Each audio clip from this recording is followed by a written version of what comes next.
Hey y'all, welcome to another episode of What a Hell of a Way to Die here on the YouTubes where you can see me. I still am constantly getting messages about how it looks like I should have a beard or I sound like I should have a beard. The longest I've gone is about 12 days and it gets really itchy and I can't deal with it. And beards seem like they require a lot of care, so that's not going to happen anytime soon. Well, we'll see what the future holds, but it's probably not going to be a beard. So let's go ahead and jump in. I got two things from news for us today. So Fort Gordon was named Fort Eisenhower, the last of the 9 bases that were scrubbed of Civil War generals. I have no idea. I have some idea. The deeply ingrained racism of America is why, for a long period of time, people thought, it's perfectly normal to name military bases after the people who shot at Americans. I don't think that we would have a military base named after, I don't know, fucking Mussolini or something. That seems a little off to me. So that whole America's got a weird. If you're not American, we've got a weird thing with the Civil War because, it's people who were trying to, I understand the states' rights things, but it's states' rights to do what, right? So we finally gotten rid of those. Fort Gordon was the last one named Fort Eisenhower. Now, we've gone through the list before on the regular show. I believe it's been a while, though. So I did kind of want to go through the list here. We've got, let's see. So Fort Pickett in Virginia. Pickett. Here's a question. If you're a middle-aged dad like me and you've seen Gettysburg multiple times, why the fuck would you name a base after the guy who's walk that way until they shoot you in the face? It seems a little short-sighted to me. But okay, so Fort Pickett is going to Fort Barfoot, Barfoot. He's a guy who fucking killed a shitload of Germans. So, thumbs up to him. Not sure why, they want, okay, he's also a member of the Choctaw, tribe. And he made it to the age of 90, put a flagpole, in his front yard, against the aesthetic wishes of his homeowners association, uniting Democrats and Republicans, who convinced the association to relent. 100% behind naming military bases after guys who killed a shitload of Nazis and guys who told homeowners associations to go fuck themselves. So, Fort Barfoot. Look, we're going to make fun of you because it sounds like Fort Barefoot. And I've already seen people get really upset about that. It's the military. We're going to, as somebody who went through 20 years of the Army with the last name of Horton, Fort Barfoot, Mr. Barfoot knew what the fuck he was getting into. All right, Fort Hood has been turned into Fort Cavos, raised on a Texas ranch. Let's see, Cavos led a company of Puerto Rican soldiers during the Korean War, earning himself a Distinguished Service Cross.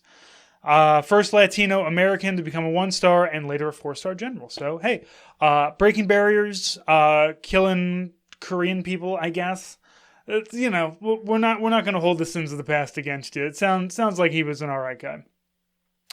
Let's see, Eisenhower, Fort Gordon. Eisenhower, obviously, president. He went around doing Eisenhower stuff. He's the 4-star general leading the combined ground, air, sea forces on D-Day. So everybody knows Eisenhower. It makes sense that they named a base after him. Fort Gregg Adams, which is, ex-Fort Lee, Virginia.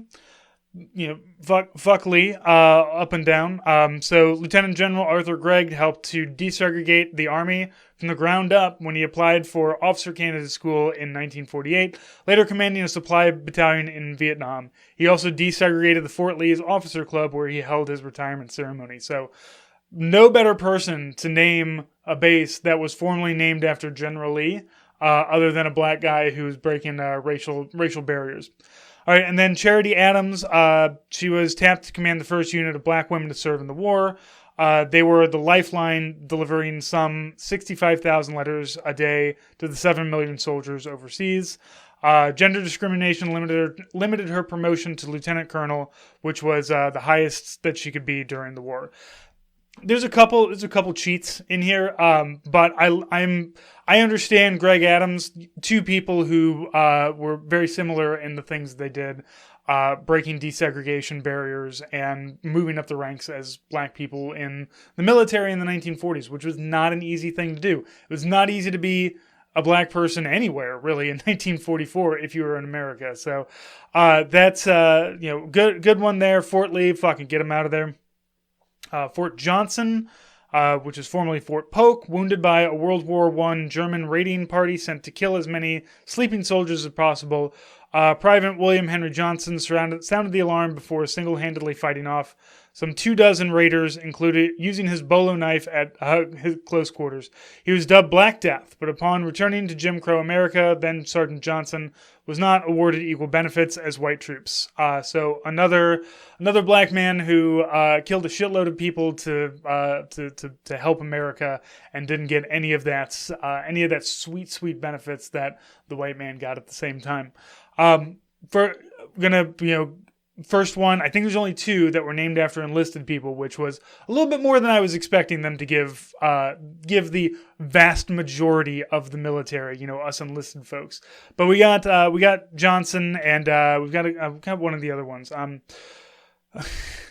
Fort Liberty. So all of these, I'm reading this as the Christian Science Monitor. It's the first one that I pulled up that had good quick blurbs on each one of these people. But Fort Bragg being named Fort Liberty, which is just all these other ones have here's some stuff about how they got their awards, here's how they broke barriers, and this one just says, quote, perhaps no value has proved more central to the United States and the history of its military than liberty, end quote, the commission notes, adding that was the overwhelming choice of the local community. Really? So look, if it was really that popular, if one of the Army values was really popular, we have 6 other ones. But I don't think anybody wants to go serve at base selfless service or whatever. I don't remember them. I guess Fort Duty. It's a little too much of a double entendre there, I think. Okay, so Fort Liberty, gone. Fort Bragg is gone. Fort Liberty is here to stay. From what I've heard, it was because the two main communities there, which is the airborne folks and the SF folks, couldn't agree on which one they wanted to name it after. Now, look, we've already had one base that's named after two people, and there's another one. The next one's coming up is named after two people as well. So in the first one, you have two black soldiers who are desegregating the military by moving up the officer ranks. And the next one, Fort Moore, it's two people who have the same last name as Moore. So it's a little cheating as well, but we're going to go ahead and give it to him. Yeah, but you could have done something. You could have done anything other than Fort Liberty. It sucks. No, I really can't believe that any nice place has ever been named Liberty. It always seems like the name you slap on, this is the first town we built after the fucking apocalypse, and we're going to call it Liberty. Yeah, it sucks. Everybody's dying here of dysentery. Fort Moore, the base will be named, this is Fort Benning is going to be Fort Moore, named after a married couple, exemplifying service from modern military families. Hal Moore led the first major engagement of the Vietnam War, in which 80 troops were killed in 72 hours, demonstrating how devastating war would become. Though Moore's skills as a commander undoubtedly reduced losses. So his wife, on the home front, Hal's wife, Julia Moore, and their 5 children moved off base, which was then standard Army policy for families once husbands were deployed. Get the fuck off the base. News of deaths were delivered by taxi drivers unprepared to relay such information. Julia began accompanying the Cabanese to give compassionate condolences. Her complaints to the Pentagon led to the creation of casualty notification teams and survivor support networks. So yeah, I think it is We Were Soldiers. I believe that was a big part of it too. So, good. That would suck. And yeah, you gotta, the thing is that the military doesn't really have a lot of good ideas, proactively. It's usually reactive, and somebody having to be the way you're doing this fucking sucks. Stop doing it. So it's great that somebody stepped in and was somebody should be there, not a taxi. Can you imagine finding out your husband died by an Uber driver? Fuck no, come on. Fort Novosel from Fort Rucker, Alabama. After flying bomber planes during World War II and in Korea, Michael Novosel Sr. Volunteered to serve in Vietnam too. Upon learning the Air Force had too many senior officers, he resigned his commission as a lieutenant colonel, and then flew helicopters as a warrant officer. So technically took a demotion so he could keep flying around and doing flight stuff. So shout out to him. Here's all of our people here. This is, like I said, whatever you want to believe about the military itself, this is a really great step forward in just a lot of, being a black soldier having to be on Fort Lee, of all fucking places, or Fort Pickett, like that, I'm not sure that it sank into everybody, but I'm sure there were people who this is kind of fucked up. And they would be correct. It was really fucked up to do something like that. So I'm glad that they've changed a lot of the military base names. I'm glad that they're moving things around a little bit more because, it really sucks. Oh, sorry, there's one more. Fort Walker, the other... The skilled surgeon, Mary Edwards Walker, volunteered to serve as a military doctor in the Civil War. So this is Fort A.P. Hill is now Fort Walker. So first, ultimately hired as the Army's first female surgeon. See, this is who you name bases after. This is what naming it after fail sons of the Civil War is just Jesus Christ. You know why? Because it's all West Pointers, and West Pointers don't give a shit about anything other than West Point. You could go if you graduated West Point and then went and executed people for Kim Il Sung with a fucking ZU-23. West Pointers would try to put your name onto something.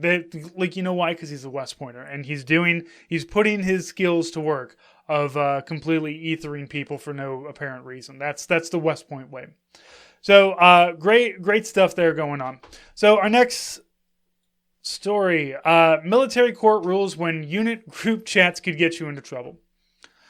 I don't normally read all the way through a story on these. I like to give the little gist of it, but I have to give this one because this is a very interesting.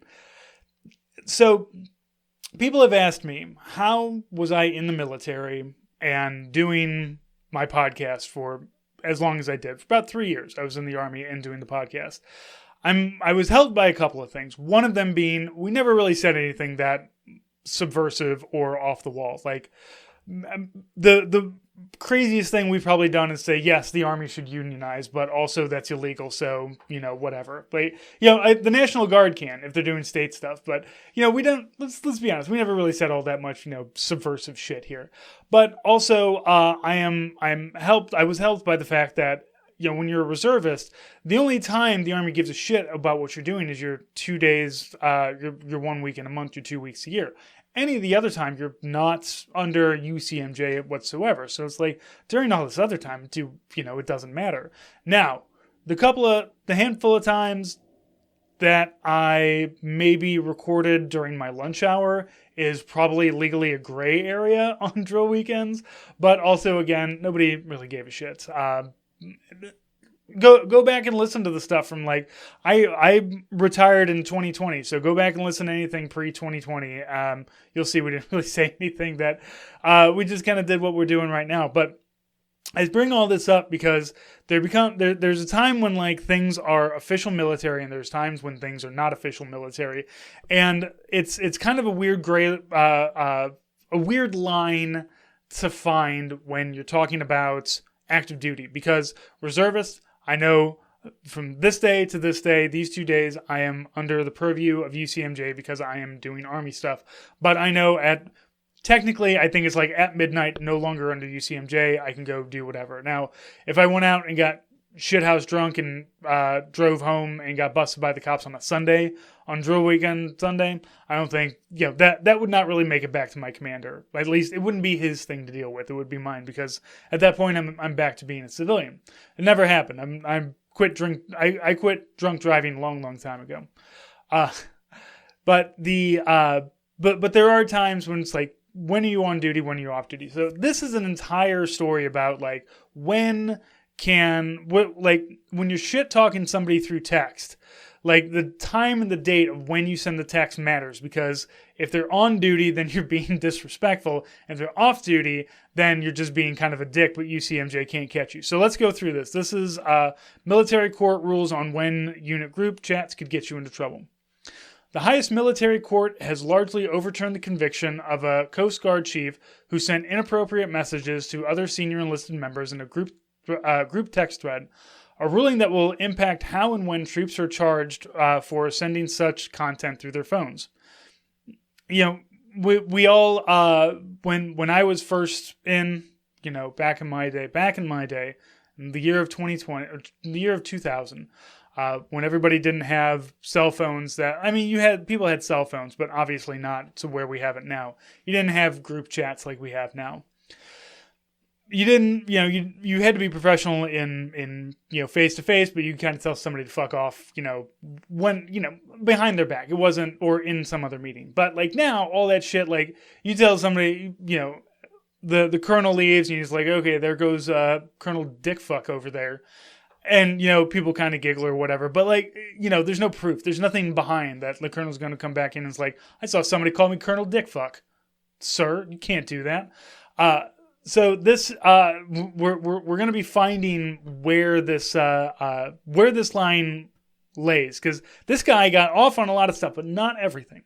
So the case involves former chief machinery technician Fernando M. Brown, who was convicted in 2019 on an insubordination conduct charge under Article 91 of the Uniform Code of Military Justice for sending 3 text messages to Chief's Mess. Chief's Mess was the name of the group thread, where they were all assigned to the heavy icebreaker Polar Star. Brown was busted down to E6 and given 30 days of restriction and a reprimand in 2020. Has since retired, according to his civilian attorney. In a ruling issued October 23rd, the U.S. Court of Appeals for the Armed Forces overturned convictions related to 2 of the 3 troublesome text messages. 2 facets of that ruling will set precedent for service members going forward. So, if you are hovering above your group chat with your NCOs, like, can I send this? Let's see. Let's see when and where and what you can send. First, the court found that the military member can be convicted under Article 91 for disrespectful conduct toward a warrant, non-commissioned officer, or petty officer, even when the disrespect occurs outside of the physical presence of the victim. So, you don't have to be face to face to be disrespectful.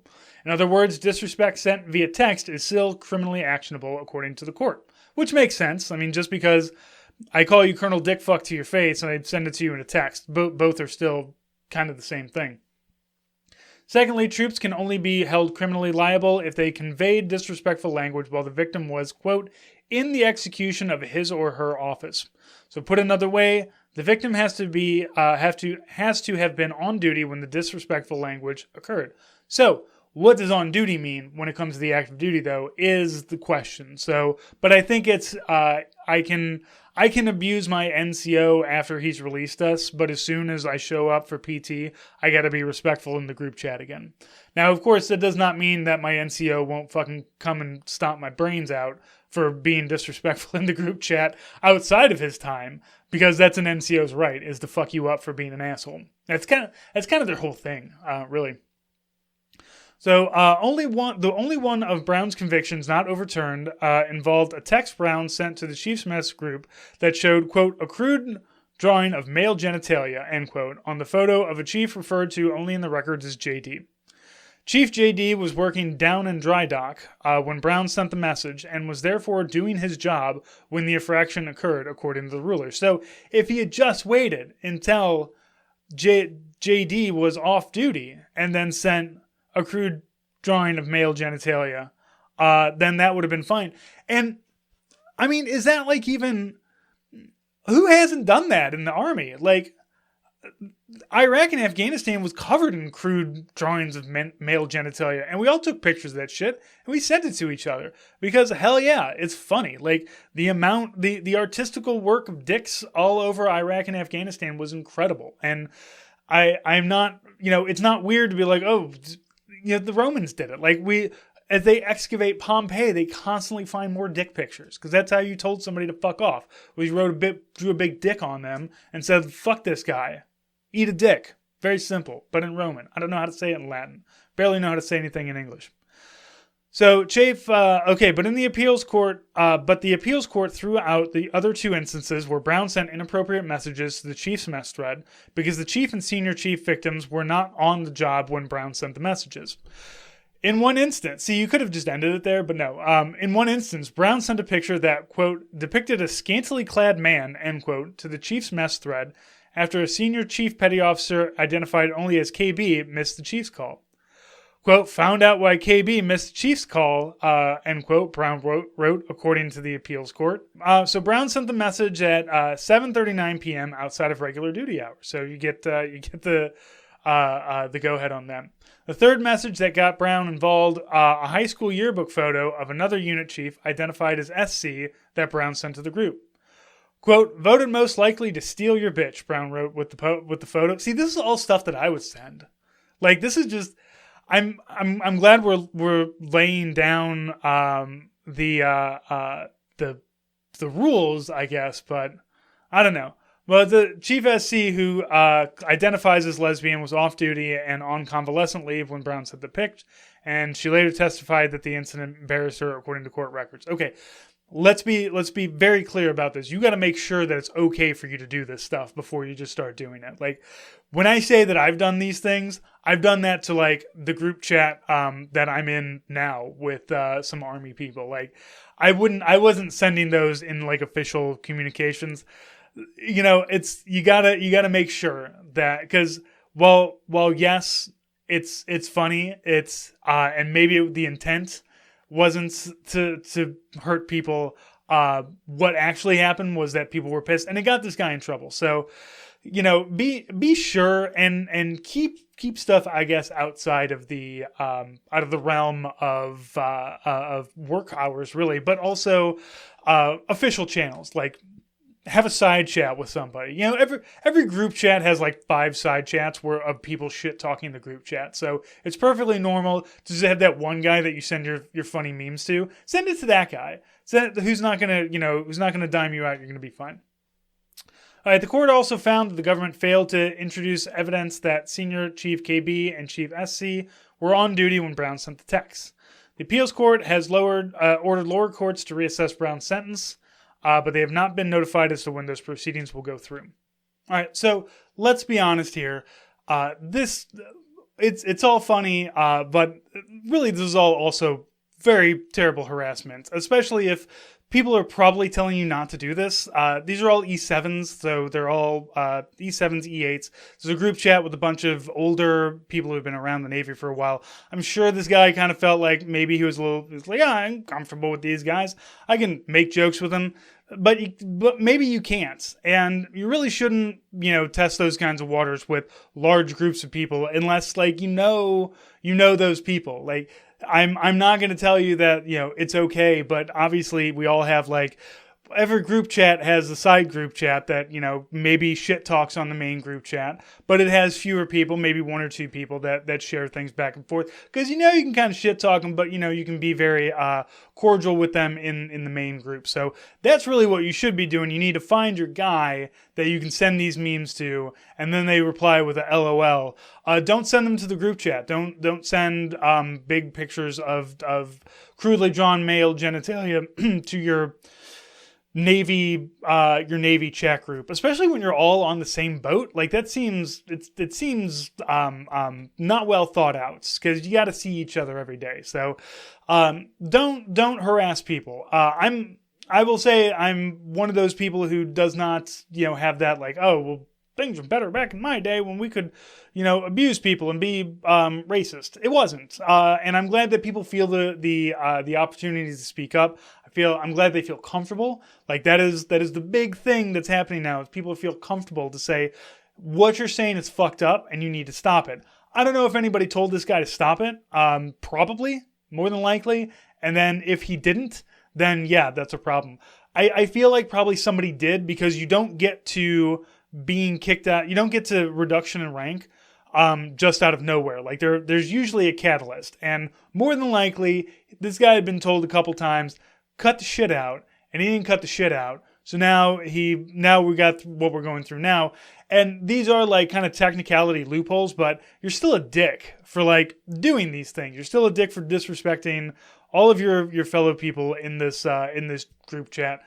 And you're a dick because probably somebody told you to stop and you didn't. So fuck them. But also, if you have crudely drawn penis images that you think somebody would like to see, send them to Joe Kasabian over on Lions Led by Donkeys.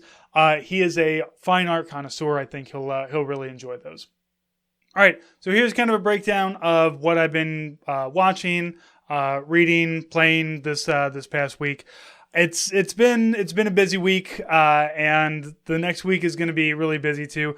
I'm finding less and less time to kind of catch up on some things, but I did manage to do a couple things. So I finished the Imperfects. I've talked about this a few times on a few of the older episodes that we do here.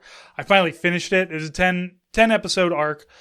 It's fine. I don't really know who it was made for. I think me, but it's all young people, but all the music was like my music for some reason. So I don't know. It was a weird kind of, crossover that they were doing. I will say I really enjoyed it though. It's a lot of fun. And I know I've heard people talk about how they feel that the mid-tier movie doesn't really exist anymore. Like, think 2004 Reign of Fire. Matthew McConaughey and Christian Bale are dudes that live in England killing dragons after a dragon apocalypse, right? It's not a great movie. It's not a great concept, but it's a fun movie. I've seen it more than once. I've seen it I think I've seen it about 3 times. It's fun. It's got the hang gliding into dinosaurs. It's got fucking tanks and shit. It's got Christian Bale completely Matthew McConaughey completely shaved but with a giant beard and chewing on a cigar and being a tank commander and shit. It's fucking great. And I feel like we don't have movies like that anymore, but we do have these kind of shows where, Netflix or somebody will just be like, yeah, just drop down, let's do 10 episodes and see where it lands. This season is not getting a second season, and it's a little unfortunate because they did set it up for a second season. So if you do watch it and you don't want that kind of blue balling, I guess, at the end, once everybody's really happy at the end of the last episode, just cut it off. That last 7 minutes you don't need to watch. And this is not the first time, and I know this happens a lot, and I think the biggest problem, because they did this with another show that I like, is that you can't just create something and be self-contained, right? Like, you could have just created this 10-episode arc of these 3 characters, everything that went through, and then, bang, we just end it, and we're fine with it, and we're good. And then, because at the end of this, spoiler, whatever, but at the end of this, all the weird powers they think that they have gotten rid of start coming back, but differently and in ways that they can't necessarily control. So you could have just ended it with everybody being normal and happy. And then if there was going to be a season 2, boom, we bring that in. There's the preview is oh, well, you thought 3 months later, here, all this shit's happening. So I get but I understand you want to create the buzz and everything, but it creates the problem it creates is it's this blue balling of, we created something and we have set it up to keep going, but we're just not going to keep it going because we didn't get the returns that we like on it. And, mid-tier movies did kind of the same thing. And this is still a good encapsulated story. I would say the same about a movie or a show called Daybreakers, which is also another Netflix. It's a post-apocalyptic zombie thing where the zombie virus affects everybody who's 18 and over. So all the kids are still fine. And it's a comedy. It's kind of a dark comedy. It's got Matthew Broderick in it. He's really great in it. It's a fun TV show, and I don't know, do you call it a TV show? It's a fun show that was did a 10 episode arc. Ended with I didn't like how it ended to set it up for season 2. It made no sense. But still, you could have just encapsulated it and just said, look, this is it. And personally, I think a good idea would be for Netflix, while they're doing this, is shoot it with your push into the next season, and then also shoot one where it's just done, where everybody's happy or dead or whatever, however you want this to end, everybody in the end is done. So that if they say, we don't want to continue doing this, we don't want to do a season 2, you can go back in, to that last episode and then take the back part off and put the new back part on where everybody's just happy and we're not going to do cliffhangers in the next one. Now, I'm going to get yelled at by people who say, oh, we shouldn't be changing these things. I don't think this matters. Like, I'm going to go ahead and say that this goofy little show, Daybreakers, is about zombies. This goofy show about people with like who get injected with stuff and get weird superpowers, and they have and they're pithy at each other or whatever. It's not that important to say, oh, well, okay, so we're not going to keep going with it. We can at least encapsulate it so that people who do come across it or people who do watch it are going to go, oh, that was fun. That was a nice little 10-episode story. And things can just be that way. Like, we don't have to beat stuff into the ground. And I'm going to say, I think that like it kind of feels like you have to try harder now as a TV show, right? Like, How I Met Your Mother went for like 11 seasons, and that was not great. Friends went for multiple seasons. And regardless of how you feel about the TV show Friends, the good episodes were all in the first like 3 or 4 seasons. And then like, and I had forgot like a long time ago, my wife and I was like, oh, let's do a rewatch of Friends. And we went through, and it's hard to watch now a little bit. It doesn't hold up great in a lot of places. It still is pretty okay. Politics, progressiveness, however you want to describe it. But yeah, all the funny things that you remember from Friends all happened in those first 4 seasons. So, but it went 10, and there's just that happens so much where like something that could have just been this fun little thing that you watch for a little bit and then everybody goes their separate ways to do something else.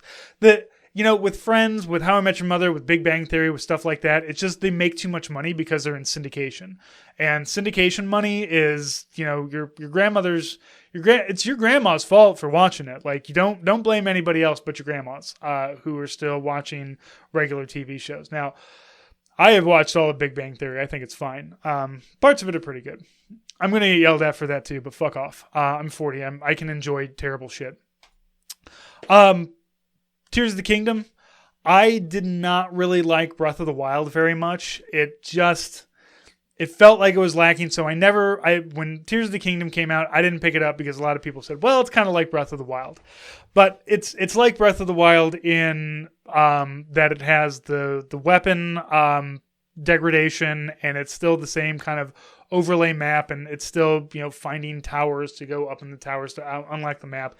But like, those are elements that I'm fine with after a while, and Tears of the Kingdom is just it's just a lot better. So I got this from the library. That's why I'm kind of behind on it, and I've been playing it, at pretty much at every time that I can, because it took all the things that I hated in Breath of the Wild. Like, I hated the weapon, that the weapons fall apart on you, but now that it has a fuse ability to just like attach a blade to a fucking stick and then start killing, and it's like, oh, your +2 stick is now a +17 stick with a blade on it. Cool.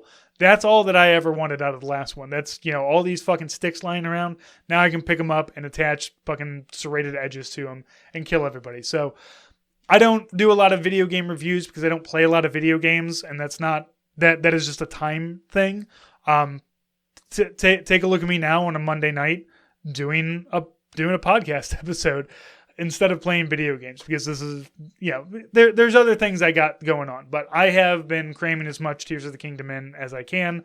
I will probably end up picking this one up after my library thing expires, because I can tell that this is going to be one where I explore and run around and do all kinds of stuff. So really enjoying that. Highly recommend it.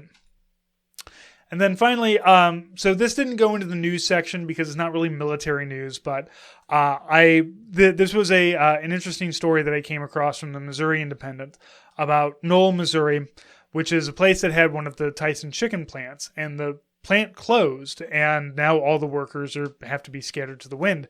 And the thing is that like these places like Tyson, processing plants and stuff like that, they catered very well to immigrants and people who were like fleeing, oppression to come to America, because you can come work at these places, and it's cheap to live around there because it's here. I'll tell you, here's where Knoll, Missouri is. So, like, I know that you already think that Missouri is probably in the middle of fucking nowhere. This is even more in the middle of nowhere. This is down here near Oklahoma. This is Rankin, Missouri. This is where all the Ozarks mountains kind of stop here and come down into Arkansas. But this little area here is, that I know I'm moving the mic so you can't see it, but the little area is very small.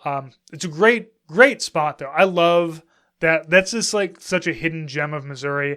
It's got the Precious Moments Chapel. If you've ever wanted to go like be weirdly traumatized by all of the precious moments, you know what precious moment, the little pastel cherubic children praying or playing with a dog or something, and your grandma who watches too much Big Bang Theory has like a whole curio cabinet full of them. Those are the guy who like designs that shit lives. I don't think he lives in Missouri. I don't think he's alive anymore. I can't remember. I think he's still alive, but he doesn't really live in Missouri. He's kind of all over the place. He's retired. He's got that Precious Moments money.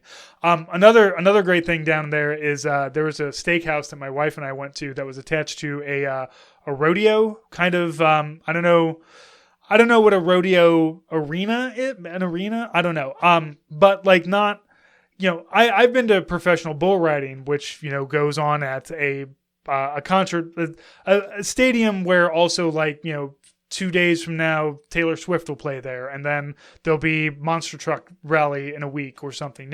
That's kind of where I've encountered rodeos, but this is this steakhouse, and it was attached to a rodeo arena that had kids like practicing their rodeo stuff. So we got to watch these little kids, like 5-6 years old, who would come like toddle out with a rope. They have these little cowboy boots on, and there would be like a little baby lamb, and they have to go and they have to pick up the lamb, and they have to lay the lamb down, and depending on how advanced you are, you have to tie the lamb. You have to hog tie the lamb.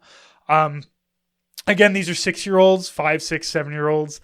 It's a very docile, tiny lamb. It's just very cute to watch. And then a little bit later on, while we were there were the what looked like preteens or maybe early teens, 13, 14-year-old, doing actual like rope, horse riding, roping, things like that. Something that we don't have here in St. Louis. At least I don't know where. If I wanted to be in the rodeo, I don't know where in St. Louis I would go to do that. So, but down there they've got a whole steakhouse attached to it. You can go eat food and watch kids do fun rodeo stuff. So I love that area. I love all of Missouri. I love my state. Politically, but we weren't always like this. I'm going to tell you, we were a purple state once upon a time. We were one of the bellwethers in the last century. That's unfortunately last century is now almost 25 years ago. So it's been a minute, but we weren't always like this. But this is a very interesting story because, as I said, people can come and work at Tyson Chicken, and they can have a job that pays more than minimum wage, and it doesn't really require a whole lot of English. Just somebody else there will show you. And honestly, after a while, they're probably like, oh, hey, we've got you. You're Somali. We have people who are Somali who work here. Go work with them. They'll show you the ropes. They'll teach you how to do everything. They speak your language. They'll be able to help you out a little bit more. And that's all well and good. The problem, of course, comes like what happens when this thing closes down. The town is going to blow up and dry up and blow away. And that's just the nature of rural areas. And it really sucks because, there's not a whole lot of knowledge, and there's just not a lot of people giving a shit about the people out in the rural areas. I love rural Missouri. It's weird. Sometimes it's a little dicey.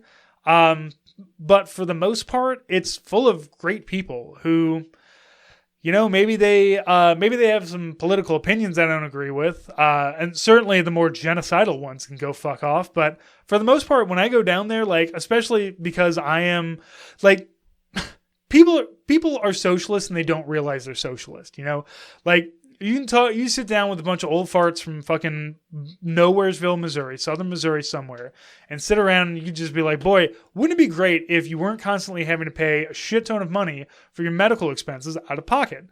or having to go through Medicare or Medicaid and all these things? What if everything was just free at face value? And the vast majority of people would be like, that would be awesome. Even if it's like, how much more in taxes would it cost? None more in taxes. We've done the math on it. Like, multiple people have done math. The right-wingers have done the math, and it all comes out with, it would cost the same or be cheaper if we just gave everybody health care. We don't do it because we have this weird Protestant work ethic, and you only get to live if you want it hard enough, and by that means working at a fucking chicken processing plant, I guess. I don't know. Sorry, I get a little rambly when I talk about my home state, but because it's good, like I said, it's good people. Whenever I'm down there, and to be fair, I understand that I look the part. I'm a middle-aged white guy who was raised Catholic, so I know the language, and I own guns, and I was in the military, so I have an in, and I understand that. But that makes it a lot easier for me to kind of talk to these people and just say, wouldn't it be nice if your medication didn't cost an arm and a leg? And wouldn't it be nice if your kids didn't have to worry about these things? And wouldn't it be nice if your schools were funded? And the thing is that people do agree with all that stuff. You just have to sit down and show them the math about how we can do it, and that can be difficult. They can be a little bit dicey. So. And I did in the article, it does mention that there are, that about just under 40% of Noel, Missouri is not white, basically, is non-white. And that is Somali, Hispanic, Myanmar, people from all over the world come because, hey, we can come here and we can work.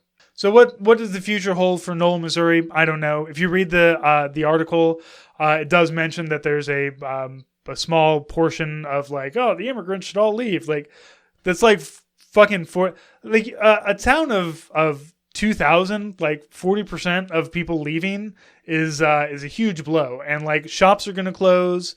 And when shops close and when grocery stores close, then what's the point of anybody else sticking around? So it's sad. I understand why it happens. Company, it's not, if it's not profitable, it's not profitable.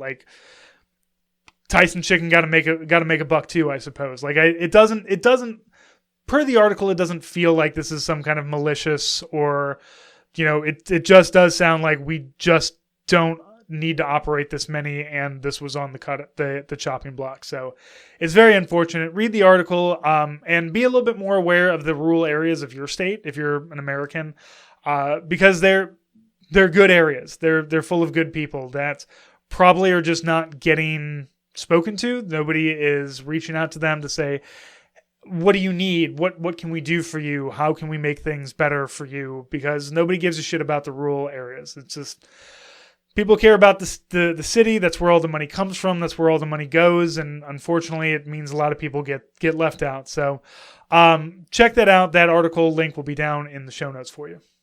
All right, y'all. So we're doing one reading today from a 4-year bummer. I've read from this one. This is the Chenot Air Base in Illinois, which is a defunct air base now. But this is Vietnam era, so that's where a lot of people want to go get training, and this is very airman centric. So this what we're going to talk about, what I'm going to read, we'll talk about a little bit afterwards, is about some of the anti-war coffee houses that were really big during Vietnam. So this says coffee house bust. 3 are given 6 years in coffee house case. Columbia, South Carolina, April 28th. 3 operators of an anti-war coffee house that catered to soldiers were each sentenced to 6 years in prison today after their conviction yesterday on charges of operating a public nuisance. The UFO Coffee House Incorporated was fined $10,000. One of the men, Leonard Cohen of Valley Stream, was released this afternoon on a $7,500 appeals bond. Arrangements were being made to have the other 2, Williams A. Balk of Columbia and R. Dwayne Fair of a native of Rochester, released tomorrow morning. State Circuit Judge E. Harry Agnew said after imposing sentence that even though the men were convicted of a common law misdemeanor, he could not overlook the influence the defendants may have had over many young people. Quote, I have great fear for what is in store for this country, end quote, Judge Agnew declared. Quote, I wonder where we are headed, what the future holds for our own children. I certainly hope they will not come under the influence of people who went to the UFO, end quote. Attorneys for the American Civil Liberties Union, Reber Bullitt Jr. of Atlanta and Thomas Broadwater of Columbia, said that they would appeal the convictions of the South Carolina Supreme Court. They made 49 motions in an appeal to Judge Agnew for a new trial, but were turned down. I think the jury reached the right conclusion, Agnew said. It is safer to deal drugs than run a coffee house in Columbia, Mr. Bolt said after the trial, in which he told the jury.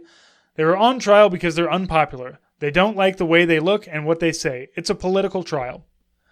During the trial, Mr. Blount contended that the Army and local officials had worked together to harass the coffee house and that the defendants were being prosecuted for holding unpopular views.